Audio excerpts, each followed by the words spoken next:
तो श्री शिवाय नमस्तुभ्यम मित्रों, स्वागत है आपका हमारे इस चैनल पे, जिसमें कि हम पंडित प्रदीप मिश्रा जी के जो उपाय होते हैं वो हम डालते हैं और हम उसे एक साथ भी देखते हैं। और कल ही मैंने मेरे फेसबुक पेज पे भी और यूट्यूब पे एक वीडियो डाला है कि हम हमारे पूर्वजों की शांति के लिए, यानी जो मर जाए रहते हैं उनकी शांति के लिए हमें क्या करना चाहिए। तो वो वाला वीडियो अगर आपने नहीं देखा है तो प्लीज़ उसे जाके देखिए। और अगर आपने नहीं देखा है, आपको ऐसा लग रहा है कि मुझे नहीं देखना है, तो मैं आपको सॉल्यूशन बता देती हूँ। आपको कुछ नहीं करना है, चावल के दाने लेने हैं, 2 दाने लीजिए आप और उससे आपको छत के ऊपर फेंक देना है। और जब आप उसे फेंकेंगे तो उससे उस टाइम आपको उन पूर्वजों को याद करना है जिसकी आप शांति की कामना कर रहे हैं। तो यही बस मैंने वीडियो में डाला था। पर हाँ, पंडित जी ने उस वीडियो में बहुत अच्छे तरीके से समझाया है कि हमें ये शास्त्र के हिसाब से क्यों करना चाहिए, कैसे करना चाहिए। तो वो वाला वीडियो आप जाके ज़रूर देखें, मेरी ऐसी मनोकामना है, इच्छा है। क्योंकि देखो, मैं आप लोगों को पूरा नॉलेज नहीं दे पाऊँगी, आपको उसके लिए वीडियो देखना पड़ेगा, ठीक है। और आज जो हम वीडियो देखने वाले हैं वो भी काफ़ी अच्छी है। तो आज का जो हमारा वीडियो का शीर्षक होने वाला है ये है कि दुख कभी आपके आसपास भी नहीं आएगा। आपको सिर्फ यही उपाय करना है, ठीक है। तो मैं अब मोबाइल स्टार्ट कर रही हूँ, वीडियो स्टार्ट कर रही हूँ और हम सब एक साथ देखने वाले हैं कि पंडित जी क्या कह रहे हैं। शिव महापुराण की कथा कहती है, बड़े ध्यान से सुनना। कभी जिंदगी में अगर मौका मिल जाए, कभी जीवन में तुम्हारे घर में गौ माता हो या कोई गौशाला हो और तुम्हें मालूम है कि ये गाय का ही दूध है, ये गौ माता का ही दूध है, तो कभी जीवन में अगर मौका मिल जाए और अगर तुम्हें कोई कह दे कि तेरी किस्मत में सुख नहीं है, तेरी किस्मत में धक्के खाना लिखा है, तेरी किस्मत में दुख लिखा है, तेरी किस्मत में हमेशा धक्के खाना लिखा है, कोई कह दे तुमको, तो उसकी सुन लेना।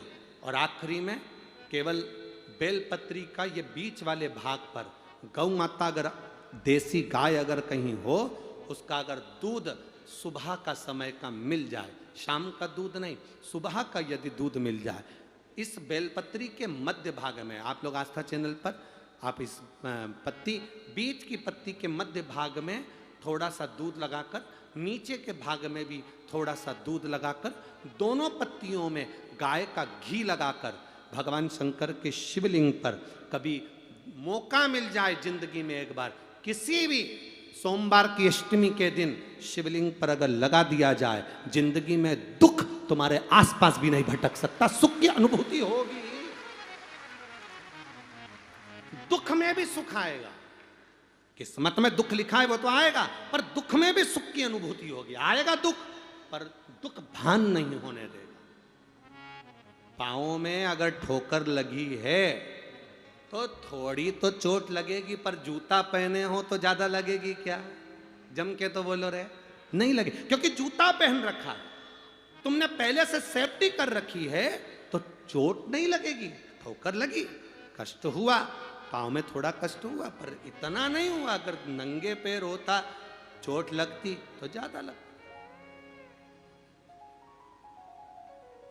ज्यादा आनंद।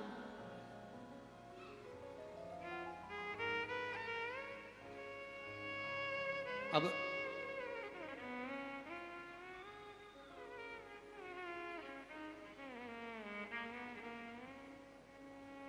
बेलपत्री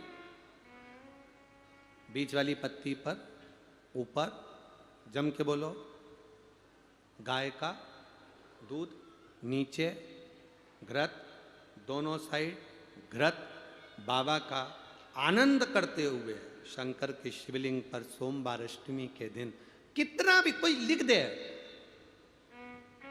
कोई तुम्हारे भाग्य को भी लिख कर दे कि तेरी किस्मत में ये दुख लिखा है, आएगा दुख, मना नहीं, पर एक बेलपत्र और गौ माता का दूध जीवन में कितना बड़ा भी दुख आ जाए उसको टाल देता है। इसलिए शंकर जी का अभिषेक गाय के दूध से होता है। गाय के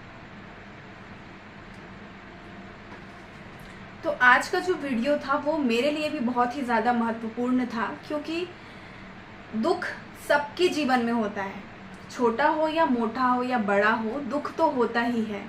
और बाबा जी ने बहुत अच्छा बताया कि अगर मेरे पाँव में चोट या मेरे पाँव दुख रहे हैं या चोट लगी है मुझे, पर अगर मैंने जूते ऑलरेडी पहने हुए हैं तो मुझे कम चोट आएगी।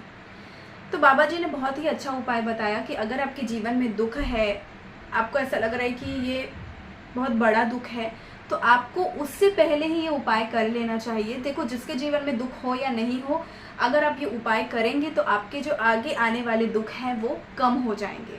देखो, दुख से तो हम लोग भाग नहीं सकते हैं, दुख हर किसी के हिस्से में है।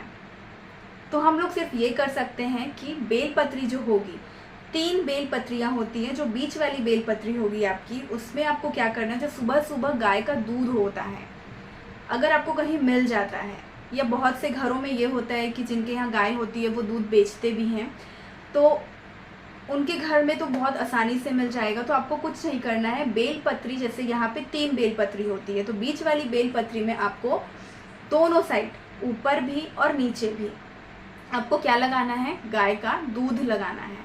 मान के चलो ये बेलपत्री है और यहाँ पे आपको क्या लगाना है, दूध, और यहाँ पे भी आपको नीचे से दूध लगाना है। अब जो बाकी की जो 2 बेलपत्री है उसमें आपको लगाना है गाय का घी, ठीक है, और उसे आपको चढ़ा देना है शिवलिंग पे।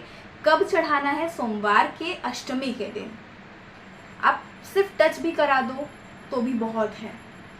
और ये करने के बाद आपको महादेव जी क्या देते हैं ये आप खुद अनुभव करेंगे। आपके जीवन में दुख होगा, पर आपको उसकी अनुभूति जो है, उसका जो अनुभव है वो बहुत आपका कम हो जाएगा। आप बहुत आसानी से आगे ज़िंदगी जी पाएंगे। ये हमें पंडित जी ने आज बताया है। तो हमारे चैनल को आप सब्सक्राइब करें। अगर आप फेसबुक पे देख रहे हैं तो प्लीज़ फेसबुक पेज को फॉलो ज़रूर करें, क्योंकि अभी मुझे हाल ही में किसी ने कमेंट किया था कि आप ज्ञान की बातें मत बांटो। एक आदमी था, मुझे नहीं पता कौन था, और उसका कमेंट मैंने हिडन कर दिया था, क्योंकि बाकी सारे कमेंट तो अच्छे थे, पर वो एक आदमी का कमेंट हिडन कर दिया था। और मैंने गलत ये किया कि मुझे हिडन नहीं करना चाहिए था। उसमें लिखा था, उस आदमी ने मुझे ये बोला था कि आप ज्ञान की बातें मत बताओ, उसके लिए पंडित प्रदीप मिश्रा जी हैं। मुझे पता है उन्हें महादेव जी ने ही भेजा है। पंडित प्रदीप मिश्रा जी का ही मैं बोल रही हूँ कि वो खुद महादेव हैं, मुझे ये लगता है, क्योंकि जो अच्छी बातें हैं ना, ये महादेव जी ही उनसे करा रहे हैं। और ये जो मैं अच्छी बातें आपको ज्ञान दे रही हूँ, ये मुझसे खुद महादेव जी भी करवा रहे हैं, ऐसा भी हो सकता है। इसलिए मैं ये नहीं कहूँगी कि आप गलत हो या सही हो, पर हो सकता है कि वो मेरे दिमाग में आया कि मैं पंडित प्रदीप मिश्रा जी के ऊपर में ये वीडियो बनाती हूँ, ये बनाती हूँ, चलो चाहे किसी भी बात के लिए हो, मुझे फेमस होना है या मुझे पैसे मिलने वाले हैं या कुछ भी हो, पर भैया मैं बना तो रही हूँ ना। मेरे दिमाग में ये आइडिया कैसे आया, कौन लाया, ये हो सकता है कि महादेव जी ने ही मुझे भेजा हो या मेरे दिमाग में ऐसा आइडिया लाया हो। तो आप जब कोई आपको ज्ञान की बातें बता रहा है, तो हो सकता है कि वो खुद महादेव बन के आपके पास आया हो। होता है ना ऐसे कि हमारी लाइफ में बहुत प्रॉब्लम होती है और कोई अचानक से हमको आता है और हमारे प्रॉब्लम का सॉल्यूशन बता के चले जाता है, और हमें लगता है कि इसने बताया है। हो सकता है कि वो उसने नहीं बताया है, उससे भगवान ने आपको आपके लिए भेजा है, ताकि आपके प्रॉब्लम की जो सॉल्यूशन है वो निकल पाए। और सच में यार, ये कौन करता है, ये भगवान ही करता है। हम लोग एक गाना सुनते हैं, पता नहीं किस रूप में आकर नारायण मिल जाएगा, जब हम लोग बहुत प्रॉब्लम में होते हैं। तो ये सच्ची बात है कि आपको नहीं पता होता है कि आपकी प्रॉब्लम के टाइम पे कौन कहाँ आपको कब मिल जाए, और वो इंसान न होकर हो सकता है कि भगवान आ जाए। अब भगवान खुद बन के तो नहीं आने वाले हैं, वो किसी को भेजेंगे ही। तो ये है कि अगर आपको कोई ज्ञान की बातें बता रहा है, चाहे वो कैसा भी है, अब कोई हो सकता है कि टिप्पणियाँ करेगा कि इसने कपड़े कैसे पहने हैं, या इसने कहाँ पे ये वीडियो कर रही है, ये कर रही है, पर यार कपड़ों को देखने से अच्छा है उसकी भावनाओं को आपको समझना है। वो एक अच्छा काम कर रहा है और वो भगवान के ही लिए आपको उजागर कर रहा है कि आप अच्छे से भगवान के मंदिर में आप जाइए, वहाँ पे आप पूजा करिए, आपकी शांति के लिए वो आपको ज्ञान बांट रहा है। तो चलिए, अगर आपको मेरा वीडियो अच्छा लगा हो तो प्लीज़ चैनल को लाइक एंड सब्सक्राइब ज़रूर करिए, और अगर आप फेसबुक पे देख रहे हैं तो फेसबुक पेज को फॉलो ज़रूर करें। तब तक के लिए श्री शिवाय नमस्तुभ्यम।